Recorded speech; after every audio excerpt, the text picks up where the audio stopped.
Maui, Hawaii, October 19th, 2017.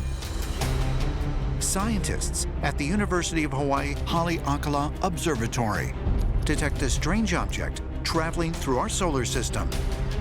They initially catalog it as an asteroid, but after further examination, researchers observed that the object accelerated as it approached the sun, acting more like a comet, but without any other comet-like characteristics. The find forces astronomers to reclassify it as something entirely new, an interstellar object. We'd never seen anything like this in the solar system before. We get an estimate of its size at about 800 meters or half a kilometer in length. Roughly a cigar-like shape. It was moving very fast, a little more than 195,000 miles per hour. You get a chill sometimes when you understand something is very important or is really exciting, and that's what I felt with this object. Our Milky Way galaxy is estimated to consist of 100,000 million stars, each indicating the presence of a solar system. Because the distances between them are so vast, astronomers believed it was impossible for an object from another solar system to reach our own. Until now. It just came from outside our solar system, meaning it wasn't material from our star being created. It's from a different star system somewhere else. That's historic, that we've actually seen it. We now know objects can travel from one star system to another. Researchers dubbed the interstellar visitor Oumuamua, a Hawaiian term meaning a messenger from afar arriving first. Is it possible that the interstellar visitor was, in fact, a messenger? One sent on a mission to our solar system. Different scientists have analyzed the data and deduced that it's something very different to an asteroid or a comet. So the scientific data does point to it actually being some artificial creation. We've had open speculation about how this thing might be an interstellar spacecraft. Talk from a Harvard professor. The chair of Harvard's astronomy department, Dr. Avi Loeb, noted that the object seemed to follow the propulsion patterns of a new technology that is currently being tested for future space missions, known as solar sail propulsion. Large reflective sails capture sunlight to propel a craft through the vacuum of space. You can design essentially photon sails. So the idea has been to make a material that reflects photons, which is light, very efficiently. You deploy this and you basically accelerate under starlight, and then you just cruise. Was similar alien technology used to propel Oumuamua? It makes you wonder, was that a targeted mission, some sort of probe that has been sent in to look for life? Before man actually went to the moon and walked on it, we sent a lot of probes around the moon to look at it.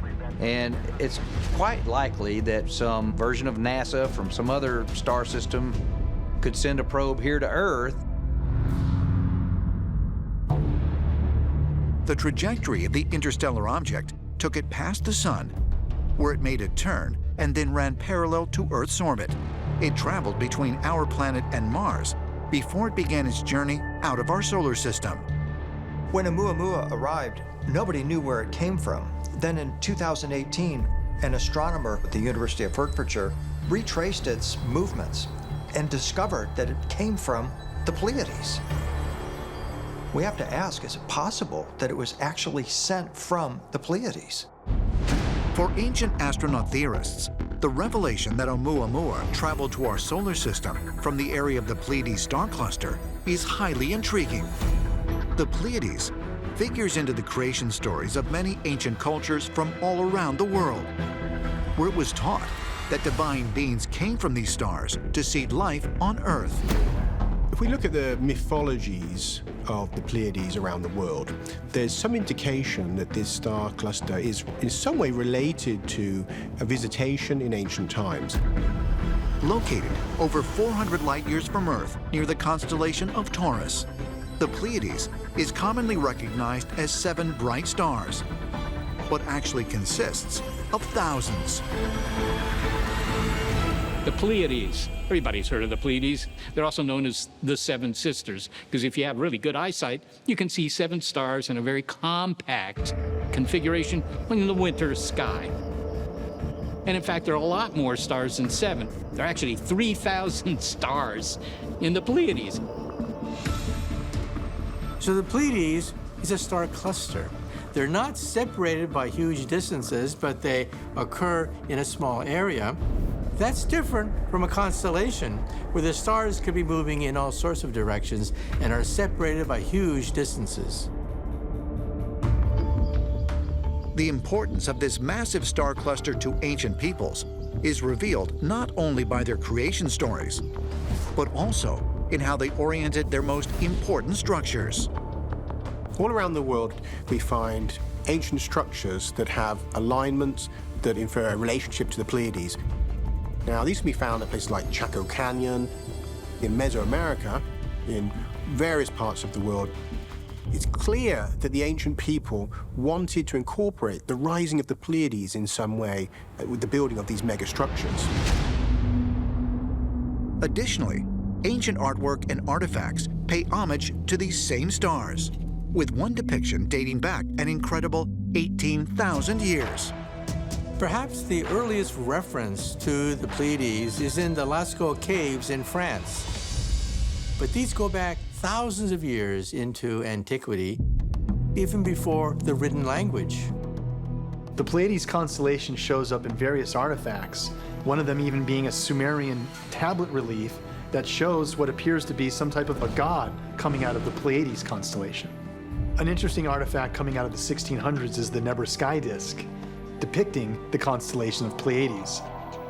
Worldwide, we find hundreds of references having to do with the Pleiades. Not just on one continent, not just in one culture, but in multiple continents, in multiple cultures worldwide. That, to me, indicates that something happened here on Earth having to do with someone visiting from the Pleiades.